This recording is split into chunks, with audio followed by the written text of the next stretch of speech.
بسم اللہ والحمدللہ والصلاۃ علی نبی اللہ۔ طب نبوی اور رمضان اسپیشل ایپیسوڈ میں سعد مشتاق آپ کی خدمت میں حاضر ہوں۔ اس سے پہلے کے ایپیسوڈ میں نے رمضان المبارک اور اس کی رمضان المبارک اور روزے اور روحانیت کے درمیان کیا مناسبت ہے اور کتنا گہرا تعلق ہے، کتنا گہرا ریلیشن ہے، اس پہ میں نے روشنی ڈالی تھی۔ اور اس لیے کہ روزے کے دو پہلو، روحانی اور طبی، جسمانی یا طبی دونوں ایک ہے، تو طبی جسمانی فائدے اور روحانی فائدے، اس کے لیے طبی فائدے تبھی سمجھ میں آئیں گے جبکہ اس کا روحانی فائدہ بھی سمجھ میں آئے۔ اس لیے ہم نے پچھلے ایپیسوڈ میں روحانی فائدے پہ روشنی ڈالی تھی، اور اب ہمارا آج کا موضوع ہے رمضان کے روزہ اور طب نبوی کیا ہے۔ اس میں خاص طور پہ ہم اس پہلو پہ روشنی ڈالیں گے کہ روزے کا طبی اعتبار سے کیا فائدہ ہے، جسمانی اعتبار سے کیا فائدہ ہے، اور جسم پہ اس کا کیا اثر پڑتا ہے، کیا اثر نہیں پڑتا ہے، کیا اس کا نقصان کوئی ہوتا ہے کہ انسان کمزور ہوتا ہے، لاغر ہوتا ہے، کیا اس کے بلڈ کی کمی آتی ہے یا کیا، یا یہ کہ اس کا کوئی طبی فائدہ ہے کہ اور صحت کے لیے مفید ہے، ریفریش ہوتا ہے، نئی جان آتی ہے، نئی روح آتی ہے، تازگی آتی ہے۔ اس لیے ہمارا آج کا موضوع ہے روزہ اور اس کے طبی فائدے۔ سب سے پہلے میں یہ بات عرض کروں کہ ہمیشہ اس بات کا خیال رکھیے کہ متنبی نے ایک بات کہی ہے کہ الاشیاء تتبین باضدادها۔ الفاظ الگ الگ لوگ بیان کرتے ہیں، لیکن مفہوم یہی ہے اور الفاظ بھی قریب تر یہی ہیں۔ الاشیاء تتبین باضدادها، کہ چیزیں اپنے اپوزٹ چیز سے سمجھی جاتی ہیں۔ لہذا جو لوگ مقرر ہیں یا صحیح یعنی واقعی عالم ہوتے ہیں یا مدرس اچھے ہوتے ہیں، تو نگیٹو پازیٹیو دونوں پہلو جب اس کا سمجھاتے ہیں تو وہ چیزیں اچھی طرح سمجھ میں آتی ہیں۔ مثال کے طور پہ کسی آدمی کو اگر ٹھنڈا سمجھ میں نہ آئے، اگر گرم سمجھ میں آ رہا ہے تو پھر گرمی سے ٹھنڈا، ٹھنڈے سے گرمی، اگر دونوں چیز نہیں ہے تو دونوں چیزوں کو بتایا جائے گا تو یہ فرق انسان سمجھ پائے گا۔ تو اسی طریقے سے روزے میں بھی یہ پہلو دیکھیے کہ غذا یعنی کھانا پینا یا پیٹ میں جو کچھ ہم ڈالتے ہیں، چاہے انجیکشن کے ذریعے یا سلائن کے ذریعے سے جو ہم کھاتے پیتے ہیں، یعنی مطلق غذا اگر کہہ لیجئے، تو غذا ہمارے جسم کی ضرورت ہے اور ہمارے جسم کو توانا کرتی ہے۔ ہماری باڈی میں جو میگنیشیم ہے، فاسفورس ہے، اور وائٹامنس ہیں، منرلز ہیں، اور آئرنز ہیں، کیلشیم ہے، میگنیشیم ہے، تو اس طرح کی جتنی بھی چیزیں ہیں تو وہ غذا ہمیں اس کو پرووائڈ کرتا ہے پوری انسان۔ اس لیے کہ انسانی باڈیز یا انسان کا جو ان کا پورا ڈھانچہ ہے وہ تو پوری کائنات اس میں چھپی ہوئی ہے۔ قرآن کہتا ہے وَفِي أَنفُسِكُمْ أَفَلَا تُبْصِرُونَ، کہ تم اپنے آپ میں غور نہیں کرتے۔ تو یہ ہر طرح کے اللہ تعالیٰ کا ایک نظام ہے، اس نظام کے تحت انسان کی باڈی کام کرتی ہے۔ تو اس کے لیے غذا بنیادی ضرورت ہے، جیسے گاڑی چلانے کے لیے پٹرول بہت ضروری ہے، اور کسی بھی گاڑی کے لیے الیکٹرک یا پٹرول یا گیس اس طرح کی چیزیں ضروری ہیں، آئل کہہ لیجئے، فوئل کہہ لیجئے، جس کو سب پہ شامل ہے، سب کو شامل ہے یہ۔ تو اسی طریقے سے انسان کے لیے کو زندہ رہنے کے لیے اس کی غذا بہت ضروری ہے۔ تو جسم کے لیے اس طرح غذا ضروری ہے، اس طرح روحانیت کے لیے روزہ ضروری ہے۔ غذا اور روزہ دونوں اپوزٹ ہیں، سمجھیے کہ جسم کے لیے جس طرح غذا ضروری ہے تو اس طریقے سے انسان کی روحانی طاقت کے لیے روزہ ضروری ہے، جس پہ میں نے ابھی آپ کی روشنی ڈالی۔ البتہ روزے میں بھی اس کا خیال کرنا ہے کہ غذا ضروری ہے جسم کے لیے، تو اس غذا میں بے راہ روی نہ ہو جائے، اور پتہ یہ چلا کہ کھاتے پیتے اتنا زیادہ ہم نے اس کو غذا دے دی کہ وہ باڈی کے لیے نقصان دہ ہے۔ کیا نقصان دہ ہے آج کل سمجھنا مشکل نہیں۔ بہت زیادہ موٹا ہو جانا اور بدن کا تھل تھل ہو جانا اور پلپلا ہو جانا، اتنا زیادہ موٹا ہونا کہ چلنا پھرنا مشکل ہے، اور کمر کے پاس سے جو ران کا حصہ پیر کا نکلتا ہے وہاں پر کا اسٹرکچر سا بگڑ سے جاتا ہے، بالکل ایک دم چپک کے انسان چلتا ہے۔ اور ایک انسان اگر باڈی اس کی سلم ہو اور ایک شیڈول اس کا ٹھیک ہو تو چلنے میں بھی اس کو انسان اچھا لگتا ہے، چاہے مرد ہو چاہے عورت ہو، بڑا عجیب سا یہ تو اس کی وجہ یہی ہے نا کہ اس کو غذا زیادہ دے دی گئی جتنا دینا چاہیے تھا۔ دیکھیے ضروری نہیں کہ غذا ہی سے موٹاپا بڑھتا، بہت سے لوگ غذا کم لیتے ہیں لیکن اس پہلے غذا لے چکے ہوتے ہیں، یا کبھی ایسا بھی ہوتا کہ بچپن سے نہیں لیا، لیکن ان کا میٹابولزم سسٹم جو ہے کھانے کا جو کنورٹ ہوتا ہے انرجی میں، تو وہ چیزیں انرجی نہیں کنورٹ نہیں ہو پاتا، تو فیٹ اکٹھا رہتا ہے، لیکن ایسی تعداد کم ہے جس کو غذا کی وجہ سے فیٹ نہ ہو بلکہ میٹابولزم سسٹم کے ڈسٹرب ہونے کی وجہ سے ان کا فیٹ زیادہ ہو، لیکن ایسی تعداد کم ہے۔ زیادہ تر فیٹ وہی ہے زیادہ کھانے یا کھانے کی بے راہ روی کی وجہ سے ہو۔ قرآن پاک اس کہتا ہے کہ کلوا واشربوا ولا تسرفوا انہ لا يحب المسرفین، کھانے کی اجازت دی، پینے کی اجازت دی، لیکن اس میں بھی کچھ حدود قائم کی اللہ نے، کہا کہ ولا تسرفوا، اور حد سے زیادہ مت کھاؤ۔ تو روزہ پورے 11 مہینوں میں انسان بے راہ روی اختیار کر لیتا ہے کھانے پینے میں، تو انسان ولا تسرفوا پہ عمل کرتا ہے، بہت سے لوگ کرتے ہیں، ایسا نہیں کہ سب لوگ نہیں کرتے، لیکن کبھی کبھی اس میں بے احتیاطی ہو جاتی ہے کہ انسان کھانے پینے میں اعتدال باقی رکھے، اعتدال سے تجاوز نہ کرے، زیادہ نہ کھائے، بلکہ اس میں انسان بے راہ روی اختیار کرتے ہوئے جتنا کھانا چاہیے اسے زیادہ کھا لیتا ہے انسان، جس میں اسراف کر جاتا ہے، قرآن کریم کے خلاف کر جاتا ہے۔ اور قرآن کریم کہتا بھی کہ اسراف کرنے والوں کو پسند نہیں۔ اسراف کی شکلیں کئی ہو سکتی ہیں، مثال کے طور پہ انسان بہت زیادہ انسان اپنے وجود سے زیادہ، اپنی آمدنی سے زیادہ یعنی بہتر اور مختلف ورائٹیز کھانے میں رکھے، اور ہیوی ڈائٹ لے،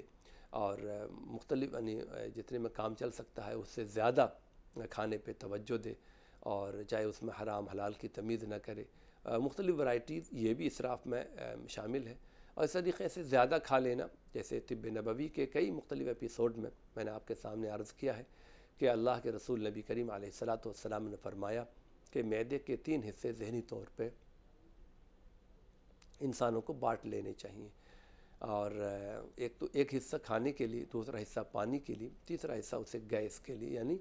خالی رہنا چاہیے تاکہ اس میں وہ پورے طور پر کھانا الٹ پلٹ ہو کر کے ڈائجسٹ ہو سکے۔ جس طریقے سے دیکھا ہوگا کہ جب چھت کی ڈھلائی ہوتی ہے تو ایک مشین جس میں پتھر اور ریت اور سیمنٹ ڈال کر کے، چھری وغیرہ ڈال کر کے پھر اس کو ملاتے ہیں، ملنے کے بنا پہ پھر وہ مسالہ تیار ہوتا ہے۔ تو اسٹمک میں بھی وہ اس طریقے سے وہ ملتا ہے اور ٹوٹتا ہے، ٹوٹنے کے بعد چھوٹی یعنی وہ بالکل پیس دینے کی طریقے سے کھانا ہوتا ہے، پھر آگے جا کر کے انٹسٹائن میں جاتا ہے۔ تو اگر وہ بہت زیادہ ٹائٹ ہوگا تو مشکل ہے نا اس کے لیے الٹ پلٹ ہونا۔ یہ بات الگ سی ہے کہ اسٹمک کا جو ہے وہ الاسٹک کی طرح اس کا اسٹمک ہوتا ہے، مطلب اگر انسان کم کھائے تو اتنا رہتا ہے، زیادہ کھا لے تو پھیلتا ہے۔ قدرت کا یہ نظام ہے، اگر اتنا رہا تو اتنا پھیلے گا نہیں، پھیلے گا تو بھی عجیب سا ہو جائے گا، لیکن اگر زیادہ کھائے تو پھیلتا ہے، لیکن پھر بھی پھیلتے ہوئے میں اگر انسان نے ہر وقت پھیلا رکھا، اسی کو ٹمی بولتے ہیں کہ اس کا پیٹ نکل جاتا ہے، تو پھر وہ یعنی گیس بند زیادہ مشکل ہوتی ہے۔ لیکن اگر کھانا تھوڑا رہے تو اسے الٹ پلٹ ہونے میں، خلط ملط ہونے میں، اور اس کو ٹوٹنے میں، اور ٹوٹ کر کے یعنی پیسٹ ٹائپ کا بننے میں اس کو معاون ہوگا۔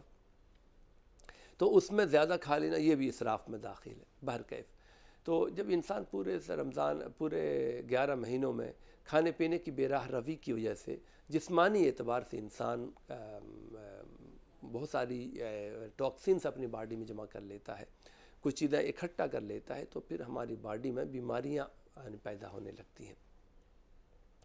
اللہ رب العزت کا احسان اور اس کا کرم دیکھیے کہ جہاں تو اس نے ہمارے بہتر انسان بننے کے لیے کتاب ہدایت دی، اور ایک قانون کی کتاب دی، دستور حیات دی قرآن کی شکل میں، کہ انسان کو کیسے رہنا چاہیے، کیسے عبادات اور معاملات، لین دین پڑوسی کے ساتھ وغیرہ وغیرہ۔ اسی کے ساتھ ساتھ ہمارے جسمانی فائدے کی بھی فکر کی اس نے، جیسے نماز ہے، نماز میں بھی کوئی یقیناً ایک روحانی کے ساتھ ساتھ جسمانی فائدے بھی ہیں، ایکٹیونیس رہتا ہے، بلڈ سجدے میں انسان کا بلڈ برین کی طرف جاتا ہے تو سرکولیشن صحیح رہتا ہے، تو اس کو تازگی رہتی ہے، نیند بھی اچھی آتی ہے، اور ایسے لوگوں کو فالج لقوے کی چانسز ریشیو تناسب کے اعتبار سے کم ہوتا ہے، یا عمر زیادہ ہونے کے بعد وہ ایک الگ سی بات ہے، لیکن عمومی طور پر اس طرح کی چیز کم ہوتی ہے۔ اور یقیناً جب دل دماغ کو طاقت ملتی ہے تو زیادہ کام کرتا ہے، زیادہ کام کرنے کی بنا پہ اس طرح کی ڈپریشن وغیرہ کا شکار یا سیڈنس، غمزدگی، یہ چیزیں کم ہوتی ہیں۔ تو اللہ رب العزت نے جہاں پر ہمارے عبادات یا روحانیت کے لیے قرآن کریم میں ہدایات دی ہیں یا اسلام کی تعلیمات دی ہیں، وہیں اس نے ہمارے جسمانی اور طبی فائدے کا بھی انتظام کیا ہے۔ اس نے ہمارے اندر کے میل کچیل کو صاف کرنے کے لیے، ٹاکسنس کو دور کرنے کے لیے 11 رمضان کی بے راہ روی جو ہو چکی، دانستہ یا نادانستہ، جان بوجھ کر یا انجانے میں جو غلطیاں ہوئی ہیں، اس غلطیوں کا مداوع یا اس غلطیوں کو دور کرنے کے لیے 11 مہینے کے بعد 1 مہینہ روزے کا دیا ہے۔ لہذا ہمیں اس پہلو کے اعتبار سے بھی رمضان المبارک کی قدر کرنی چاہیے اور روزہ رکھنا چاہیے، تاکہ عبادت کے ساتھ ساتھ اللہ کے حکموں کے ساتھ ساتھ ہم اپنے جسم کو بھی بہتر رکھ سکیں، قبل اس کے کہ جسم میں ایسے ٹاکسن سے جمع ہو کر کے ہمیں بیمار کر دیں اور پھر ہم بیڈ ریسٹ ہو جائیں یا معذور ہو جائیں، محتاج ہو جائیں، یا پھر ڈاکٹروں کے یہاں جا کر کے اپنے پیسے اور اپنا بینک خالی کریں۔ اس سے بہتر یہ ہے کہ انسان کچھ وقت محنت اور جفاکشی کے ساتھ روزہ رکھ لے۔ لاکھوں کروڑوں لوگ رکھتے ہیں، ان کو دیکھتے ہوئے، تاکہ ہم بہت ساری چیزوں سے اپنے آپ کو محفوظ اور مامون رہ سکیں۔ تو روزے کے طبی فائدے کو اگر دیکھا جائے تو ایک تو یہ پہلو کہ ولا تو صرف اسراف نہیں کرنا چاہیے۔ اب اسراف انسان پورے مہینے کر لیتا ہے تو 1 مہینے کم سے کم اس کو روزہ رکھنا چاہیے تاکہ اس کی ریکوری ہو سکے۔ نبی کریم علیہ السلام کی ایک حدیث ہے، اسی آیت کے پیش نظر میں رکھتا ہوں آپ کے سامنے۔ نبی کریم علیہ السلام نے فرمایا صوموا تصحوا، صوموا تصحوا، معجم الاوسط جیسی کتابوں میں یہ حدیث نقل کی گئی ہے، جس کا ترجمہ ہے روزہ رکھو صحت مند رہو، روزہ رکھو تو صحت مند رہو گے۔ مطلب ایک عجیب بات ہے، بظاہر تو بات عجیب سی لگتی ہے، اور آج کل تو کچھ لوگ کہتے ہیں کہ بھوکا پیاسا روزہ تو وہ رکھے جس کو کھانے کو نہیں، نعوذ باللہ من ذالک، اس طرح کی بات بولنا کہ اور بظاہر عقل یہ کہتی ہے کہ انسان بھوکا رہے گا، ایک اچھے خاصے وقت میں انسان نہ کھائے گا نہ پیے گا تو اس کی صحت کیا رہے گی؟ وہ تو بیماری کی آماجگاہ ہوگا، تو وہ کمزوری ہوگی اور توانائی کمزور ہو جائے گی، فیٹ، نیوٹریشن، غذا کم ملے گی، تو صحت تو نہیں ہوگی بلکہ تو اپوزٹ لگتا ہے۔ لیکن نبی کریم علیہ السلام کی یہ باتیں پہلے تو شاید سمجھ میں آنا مشکل ہو، لیکن آج چونکہ جب سائنس آگے ہوئی اور میڈیکل سائنس نے محنت کی اور چیزیں سامنے لائیں اور ریسرچ ہوئی،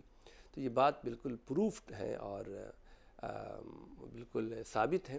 کہ یہ جملہ کتنا 100% صحیح ہے کہ روزہ رکھنے سے انسان صحت مند رہتا ہے۔ یہی وجہ ہے کہ مجلہ العربی سے آج سے 35 سال پہلے عربک کا ایک مضمون چھپا تھا، اس میں دنیا کے مختلف لوگوں کا اس میں تصور روزے کے بارے میں پیش کیا گیا تھا، جس کا ترجمہ بھی اردو میں کیا تھا، کسی پیپر میں چھپا بھی تھا۔ تو اس میں یہ خاص بات یہ تھی کہ مختلف لوگوں نے روزے کی اہمیت کے پیش نظر یہ بات کہی ہے کہ روزہ رکھنا انسان کو ہر مہینے 3 دن کا روزہ یا کم از کم سال بھر کا میں ایک روزہ ضرور رکھنا چاہیے۔ عبادت کے قبیل سے تو ہے ہی، اور یہ جسمانی اعتبار سے یعنی یہ کیسے مفید ہے۔ تو سب سے پہلے آئیے جسمانی اعتبار سے یہ کیسے مفید ہے، ہم اس پہ یعنی عرض کرتے ہیں تاکہ یہ حدیث ہمارے سامنے اس کا پس منظر سمجھ میں آ سکے۔ دیکھیے آج کل جو ہم کھانا کھاتے ہیں، ظاہر ہے کہ پیسٹی سائیڈ کھانا ہے، اور اس میں جو اس طرح سے جو کھاد وغیرہ بھی ڈالا جاتا ہے تاکہ اپج زیادہ ہو، تو ظاہر ہے کہ جب وہ پھلوں کے اندر ایسا تو نہیں ہے کہ چھلکوں جب اتارتے ہیں تو وہ کھاد یا یہ اس کا اثر پیسٹی سائیڈ کا اثر نکل جاتا ہے، نہیں، بلکہ وہ تو پھلوں کے اندر بھی رہتا ہے۔ تو وہ ہم کھانے کے ساتھ ساتھ جب انٹیک کرتے ہیں تو وہ ہماری باڈی میں کھٹ جاتا ہے، جیسے اور چیزیں ہضم ہوتی ہیں اور نکلتی ہیں تو وہ بھی ہضم ہو کے نکل جاتے ہیں، لیکن کچھ نہ کچھ حصہ اس کی باڈی میں رہ جاتا ہے۔ اسی طریقے سے کھانا میں ہمارے یہاں جو نیوٹریشن ہے، غذائیت ہے، غذا کے ساتھ ساتھ کچھ نامناسب پارٹس بھی ہوتے ہیں، وہ بھی ہماری باڈی میں جاتے ہیں، جس کو ٹاکسنس کہتے ہیں، اور خاص طور پر سبزیوں میں، یا ہم سانس لیتے ہیں، سانس کے ذریعے سے بھی بہت ساری چیزیں ہماری باڈی میں جاتی ہیں اور وہ بھی ہماری باڈی کا حصہ بنتی ہیں۔ سانس کے ذریعے کیسی چیز جاتی ہے، میں اس کے آپ عرض کروں کہ خوشبو سونگھتے ہیں تو ظاہر ہے کہ خوشبو جب کسی نے لگائی تو وہ ہوا میں تحلیل ہو جاتی ہے، اور ہوا کے ذریعے جب اندر جاتی ہے تو وہ خوشبو محسوس ہوتی ہے۔ ایسا تو ہے نہیں کہ بھئی سونگھنے کا تعلق تو جب انسان سانس لیتا ہے تو اس کے ذریعے سے انسان کو محسوس ہوتی ہے۔ تو خوشبو فضاؤں میں تحلیل ہوتی ہے، اور پھر جب انسان سانس لیتا ہے تو وہ چیز اندر جاتی ہے تو اس کو خوشبو لگتی ہے۔ اسی طریقے سے بدبو، جب بدبو کہیں پر ہوتی ہے تو اس فضاؤں میں وہ بدبو یعنی اس کے بیکٹیریاز یا گندگی اس کی فضاؤں میں یعنی چلی جاتی ہے۔ وہ ہمیں دکھتی نہیں ہے لیکن اس میں وہ چیزیں ہوتی تب تو یعنی بدبو محسوس ہو رہی ہے۔ مطلب وہ بھی مادی ہے، چاہے وہ مائکرو سائز ہے، ہر چیز کا ایک سائز ہوتا ہے، جیسے یعنی کلو گرام، ملی گرام کے بعد مائکرو گرام آتا ہے۔ تو وہ مطلب وہ پاؤڈر جو ہم چہروں پہ لگاتے ہیں اور باڈی اسے ایبزورب کر لیتی ہے تو کتنا مائکرو سائز چھوٹا ہوتا ہے۔ اس طریقے اس سے بھی زیادہ چھوٹا ہو کر کے ہواؤں میں وہ چیزیں اڑتی رہتی ہیں اور ہمیں محسوس نہیں ہوتی۔ اور خوشبو محسوس کی جانے والی چیز وہ بھی تو مادی چیزیں جو اندر جاتی ہیں۔ اس طریقے سے بدبو والی چیزیں بھی جاتی ہیں، اسی میں سے کچھ موٹا ہوتا ہے تو کبھی کبھی روشنی کے سامنے اس کے ذرات اڑتے ہوئے نظر آتے ہیں۔ اور یا اس طریقے سے آپ یہ دیکھیں کہ جب انسان آج کل جیسے کیپٹلس میں رہتا ہے، بڑے شہروں میں رہتا ہے، تو بسوں کی اور سائلنسر وغیرہ کی جو یعنی کاربن ڈائی آکسائڈ انسان گاڑی نکلتی ہے، تو اگر انسان ہلکا سا چہرے پہ کریم یا تیل نکال کے تیل لگا کے جائے اور 1-2 گھنٹے کی سواری کے بعد، سفر کے بعد، بائک سے یا پیدل چلنے کے بعد آئے تو اگر وہ اپنے اس کو صاف کرے تو چہروں پہ گندگی اس کو دکھے گی، تو چہرے کے مسامات میں ہو جاتے ہیں، پھر وہ اس کے ذریعے باڈی میں انسرٹ کر جاتے ہیں۔ تو جب مسامات کے ذریعے اندر چیزیں جا رہی ہیں تو کیا سانس کے ذریعے وہ چیزیں نہیں جائیں گی؟ بالکل جائیں گی۔ تو اس طریقے سے ٹاکسنس ہماری باڈی میں چلے جاتے ہیں، مسامات کے ذریعے سے، سانس کے ذریعے سے، اور انٹیک کھانے پینے کے ذریعے سے۔ پانی کے دیکھیے مختلف لوگ پانی پیتے ہیں، کوئی فلٹر، کوئی ہائی فلٹر پیتے ہیں، لیکن جو لوگ بغیر فلٹر کے پیتے ہیں تو اس میں بھی اس طرح کی چیزیں ہوتی ہیں۔ کبھی کبھی دیکھا ہوگا کہ وہ جو سپلائی واٹر آتا ہے اس میں بدبو آتی ہے، تو اس میں یقین پانی دیکھنے میں ٹھیک ہے لیکن بات ہے تو یقین اس میں کوئی نہ کوئی گندگی ہے تبھی تو بدبو آئی ہے۔ تو وہ چیزیں پانی کے ذریعے سے ہماری باڈی میں چلی جاتی ہیں، کچھ جگہ بدبو نہیں ہوتی ہیں لیکن وہ یعنی وہ چیزیں جاتی ہیں۔ یا اس کے علاوہ بہت ساری ہیں، ہم المونیم کے برتن میں یہ کرتے ہیں،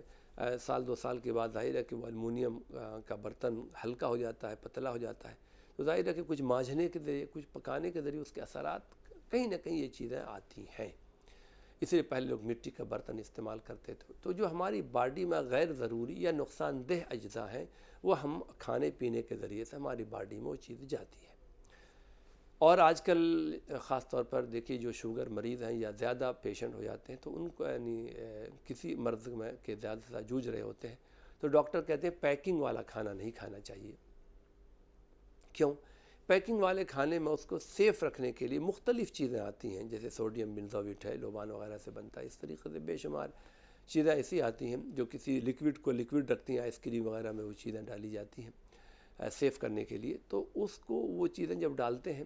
تو اس میں بہت ساری چیزیں ہارمفل ہوتی ہیں جو نقصان دہ ہوتی ہیں۔ اب وہ چیزیں مارکیٹ میں لانی بھی ہیں، اب اس کے لیے نئی آرگنائزیشن بنتی ہیں، FDA وغیرہ، ان سے پروو، لیکن یقیناً چاہے کم نقصان دہ ہو لیکن نقصان دہ تو ہوتی ہیں۔ وہ چیزیں کھاتے کھاتے ہماری باڈی میں وہ چیزیں جاتی ہیں۔ اب وہ کھانے کے ساتھ کچھ چیزیں تو ریموو ہو جاتی ہیں اسٹمک، انٹسٹائن وغیرہ کے ذریعے، پھر ریکٹم میں جمع ہو کر کے اپنے وقت وہ چیزیں نکل جاتی ہیں، لیکن کچھ چیزیں بلڈ میں بن کر کے ہماری باڈی کو نقصان پہنچاتی ہیں۔ اسی لیے کہتے ہیں کہ بعض چیزیں کاؤز آف کینسرس ہیں، کینسرس کا سبب ہے، لہذا ان چیزوں سے بچنا چاہیے۔ تو وہی بلڈ کا حصہ بن کر کے پھر ہمارے سیلز کو ڈیمیج کرتی ہیں یا سیلز میں کچھ گڑبڑی پیدا کرتی ہیں۔ اس طریقے سے ہماری باڈی میں ٹاکسنس جمع ہو جاتی ہیں۔ اس ٹاکسنس کو دور کرنے کا بہترین ذریعہ بھوکا رہنا ہے جو روزے کی شکل میں حاصل ہے۔ تو اب اگر یہ دنیا کو یہ بتایا جاتا کہ بھوکا رہنا، بھوکا رہنا، بھوکا رہنا، تو شاید اس طرح لوگ نہ رہ پاتے اور لوگ بھوکا نہیں رکھ پاتے اپنے آپ کو۔ اس لیے اسلام نے اس کو عبادت کی شکل میں اس کے اوپر فرض کا قرار دے دیا۔ ورنہ دیکھا جائے تو بجائے یہ کہ انسان اگر 14 ساڑھے 14 15 گھنٹے بھوکا رہے تو اس میں کیا یعنی اسلام کا فائدہ یا اللہ کا فائدہ، بجائے یہ کہ صرف یہ دیکھنا کہ وہ میرا یعنی اوبے یعنی اطاعت کرتا، فرما برداری کرتا یا نہیں کرتا ہے، جس طریقے سے آرمیز وغیرہ میں دیکھا جاتا ہے کہ اس کو اگر کوئی بھی انسٹرکشن دے جائے، چاہے وہ یعنی گندے پانی میں دوڑنے کا یا لیٹنے کا، تو اسے کرنا ہے، تاکہ دیکھنا پڑتا ہے کتنا اس کے اندر ڈسپلین ہے، کتنا وہ بالکل جو کہا جائے وہ کر رہا ہے۔ ورنہ جب جنگ ہوتی ہے تو اس وقت اگر وہ اپنی عقل دوڑائے تو گڑبڑ ہو جائے گی نا، ملک کا سسٹم نہیں چل پائے گا۔ تو اس کو ڈسپلین سکھانے کے لیے اس طرح کی چیزیں کی جاتی ہیں۔ تو اس میں بھی اللہ تعالیٰ اس طرح کے نماز روزے کے ساتھ کہ وہ میرا اطاعت ہے، فرما بردار اطاعت کرتا ہے، یعنی مطیع و فرما بردار ہے یا نہیں، اس کے ساتھ ساتھ اور تو اس کا کوئی فائدہ نہیں، بلکہ بظاہر تو الٹا ہے۔ لیکن اس کا یہ پہلو جو ہمارے سامنے آئے گا کہ ہماری باڈی میں جانے انجانے ٹاکسنس جمع ہو جاتے ہیں، اس کو ریموو کرنے کا بہترین طریقہ، بہترین راستہ روزہ ہے۔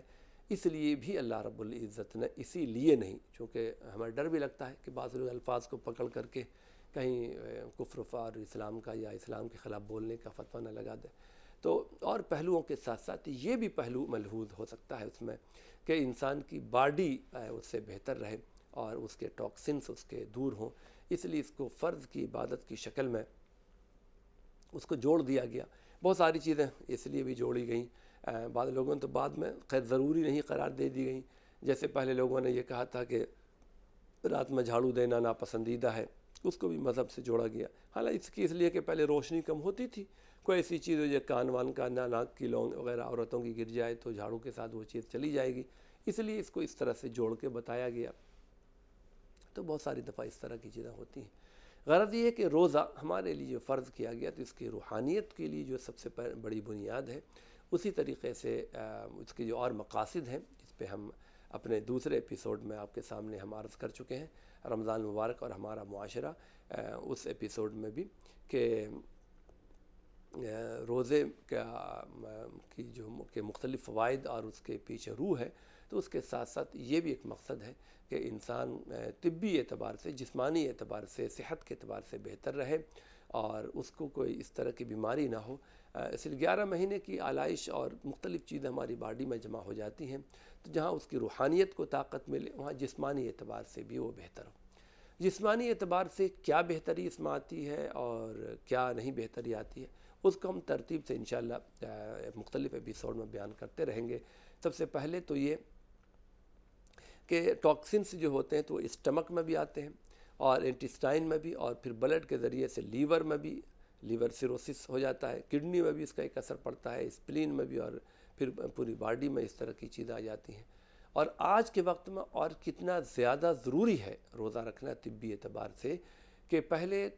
دیکھیں ٹاکسنس کو دور کرنے کا ایک ذریعہ تھا، پیشاب ہے، ٹوائلٹ ہے، تھوک ہے، بلغم ہے، اور ایک پسینہ ہے۔ تو پہلے لوگ محنت کرتے تھے، پسینہ بہتا تھا، اب تو پسینہ بہانے کے لیے لوگ تیار نہیں، تھوڑی سی گرمی برداشت کرنے کے لیے تیار نہیں، بالکل ایک دم برگر باڈی ہوتی جا رہی ہے، فوراً اے سی لگا لیتے ہیں، کولر ہے، اور فوراً ٹھنڈک میں گھر میں بھی ہے، گھر سے باہر بھی ہے، جفا کشی اور محنت نہیں ہے۔ تو اس سے یہ نہیں سمجھنا چاہیے کہ ہماری باڈی بہت طاقتور ہو رہی ہے، بلکہ اس سے تو بیماریوں کی اور اندر وہ چیزیں رہ جاتی ہیں، اس کو نکلنے کا موقع نہیں ملتا۔ آج سے پہلے جب کہ لوگ دھوپ میں رہتے تھے، کسانی بھی کرتے تھے یا چلنا پھرنا زیادہ تھا، پسینہ بہت زیادہ نکلتا تھا، تب بھی ان کے لیے ایک حمام کا ایک علاج تھا۔ حمام کا مطلب یہ ہے کہ ایسی جگہ جہاں پر بھاپ نکل رہی ہے اور بھاپ میں انسان کا بدن کھول کر کے رکھنا، اسی حمام سے باتھ روم کو بھی حمام کہا جانے لگا، چونکہ دراصل حمام حما یعنی گرمی، بھاپ، اس کو بخارات اس کو کہتے ہیں۔ تو بخارات بھی ایک علاج تھا۔ آج بھی چائنا وغیرہ میں ٹاکسن ریموور کے نام سے سینٹرز کھلے ہوئے ہیں فری آف کاسٹ۔ تو اب ہمارے ملکوں میں بھی بعض جگہ اس طرح کی چیزیں ہیں کہ بھاپ کے ذریعے سے اس طرح کی جاتی ہے۔ تو پسینہ اگر نکلتا تو بھی اس سے چیزیں دور ہو جاتی، لیکن پسینہ ہمارے یہاں بہانے کا سلسلہ نہیں رہا۔ تو ایسے وقت میں تو اپنے آپ کو بھوکا پیاسا رکھ کر کے اور ہماری باڈی کے جو ٹاکسنس ہیں اس کو دور کرنے کا ایک بہترین ذریعہ ہے۔ اس لیے مجھے لگتا ہے کہ پہلے کے مقابلے میں جو لوگوں نے رکھا یا نہیں رکھا وہ ان کا کام، لیکن اس کے مقابلے میں آج اپنی صحت تندرستی کے حوالے سے بھی روزے کی افادیت اور اس کی اہمیت بڑھ جاتی ہے۔ لہذا ہم سب کو چاہیے کہ ہمیں اللہ کے حکم کو بجا آوری کے لیے نبی کریم علیہ الصلاۃ والسلام کے فرمان کے طور پر اور اسلام کا ایک 5 رکنوں میں سے ایک اہم رکن کو ہوتے ہوئے طبی فائدے کی غرض سے بھی طبی ایتم کو بھی سمجھتے ہوئے ہم اس کی اہمیت کو سمجھیں اور اس کی طرف دھیان دیں اور روزے کے پابند ہوں. کن کن بیماریوں میں کیسے چیزیں کام آتی ہیں انشاءاللہ اگلے ایپیسوڈ میں نقل کریں گے. ہمیں آج کے لیے اتنا ہی اجازت دیجیے. السلام علیکم ورحمۃ اللہ وبرکاتہ.